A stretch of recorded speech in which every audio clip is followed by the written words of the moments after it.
ಒಂದಾನೊಂದು ಊರಲ್ಲಿ ಗೋಪಾಲ ಅಂತ ಇದ್ದಾನೆ. ಅವನಿಗೆ ಮಲತಾಯಿ ಮತ್ತು ಅಪ್ಪ ಇರ್ತಾರೆ. ಅವರು ತುಂಬ ಕಾಟ ಕೊಡ್ತಿರ್ತಾರೆ. ಅವನ ಪಾಪ ಬೇಜಾರಾಗ್ಬಿಟ್ಟು 3 ಹಸು 1 ಕರುನ ಸಾಕೊಂಡಿರ್ತಾನೆ. ಆ 3 ಹಸುಗಳಲ್ಲಿ ಎಲ್ಲ ಹಾಲೆಲ್ಲ ಕರೆದ್ಬಿಟ್ಟು ಅಂಗಡಿಗೆಲ್ಲ ಕೊಟ್ಬಿಟ್ಟು ಡೈರಿಗೆಲ್ಲ ಕೊಟ್ಬಿಟ್ಟು ಜೀವನ ನಡೆಸ್ತಾ ಇರ್ತಾನೆ. ಆಮೇಲೆ ಅವನ ಹತ್ರ 2 ಹಸುಗಳು ಅದಕ್ಕೆ ಚಿಕ್ಕ ಮರಿ ಆಕಳುಗಳು ಗಬ್ಬ ಕಟ್ಟಿಬಿಟ್ಟು ಕರು ಹಾಕಿರುತ್ತೆ. ಆದರೆ 3ನೇ ಹಸು ಅದು ಬಂಜೆ ಹಸು ಆಗಿರುತ್ತೆ. ಅದಕ್ಕೆ ಮಗು ಹುಟ್ಟಿರಲ್ಲ, ಏನೂ ಕರು ಹುಟ್ಟಿರಲ್ಲ. ಅದಕ್ಕೆ ಈ 3 ಹಸುಗಳಲ್ಲಿ 2 ಹಸುಗಳು ಆ 3ನೇ ಹಸುಗೆ ತುಂಬ ರೇಗಿಸ್ತಾ ಇದ್ರು.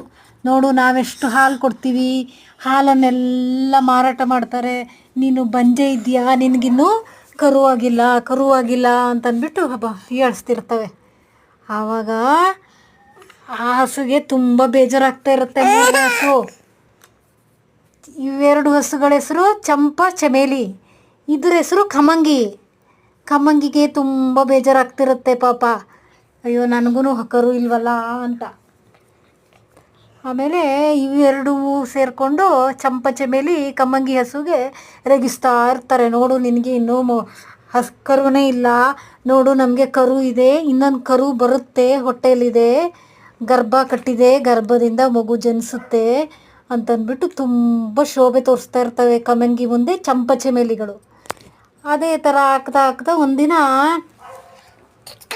ಗೋಪಾಲ ಇದನ್ನೆಲ್ಲ ಕೇಳಿಸ್ಕೊತಿರ್ತಾನೆ, ಹಸುಗಳು ಮಾತಾಡೋದು.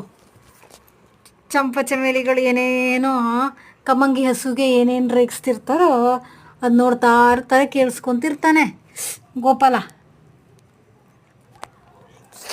ಗೋಪಾಲ ಹಿಂಗೆ ಹೇಳೋದು ನೋಡಿಬಿಟ್ಟು ಒಂದಿನ ಅದಕ್ಕೂ ಒಂದು ಕರು ಆಗಬೇಕು ಅಂತಂದ್ಬಿಟ್ಟು ವೆಟರ್ನರಿ ಹಾಸ್ಪಿಟಲ್ ಪಶು ಆಸ್ಪತ್ರೆಗೆ ಕರ್ಕೊಂಡು ಹೋಗ್ತಾನೆ. ಪಶು ಆಸ್ಪತ್ರೆಗೆ ಕರ್ಕೊಂಡೋಗಿ ಎಲ್ಲ ರೀತಿಯಲ್ಲಿ ನೀಟಾಗಿ ಹಸುಗಳಿಗೆ ಚೆನ್ನಾಗಿ ಔಷಧೋಪಚಾರ ಮಾಡಿದ ಮೇಲೆ ಒಂದಿನ ಇದಕ್ಕೂ ಒಂದು ಗರ್ಭ ಕಟ್ಟಿ ಕರು ಹುಟ್ಬೋದು ಅನ್ನೋ ಆಶ್ವಾಸನೆಯಲ್ಲೇ ಇರುತ್ತೆ. ಇದು ಅದೇ ಥರ ಯೋಚನೆ ಮಾಡ್ತಾ ಇರುತ್ತೆ. ಚಂಪಾ ಚಮೇಲಿ ಈ ಕಮ್ಮಂಗಿ ಹಸುಗೆ ರೇಗಿಸ್ತಾ ಇರ್ತಾರೆ.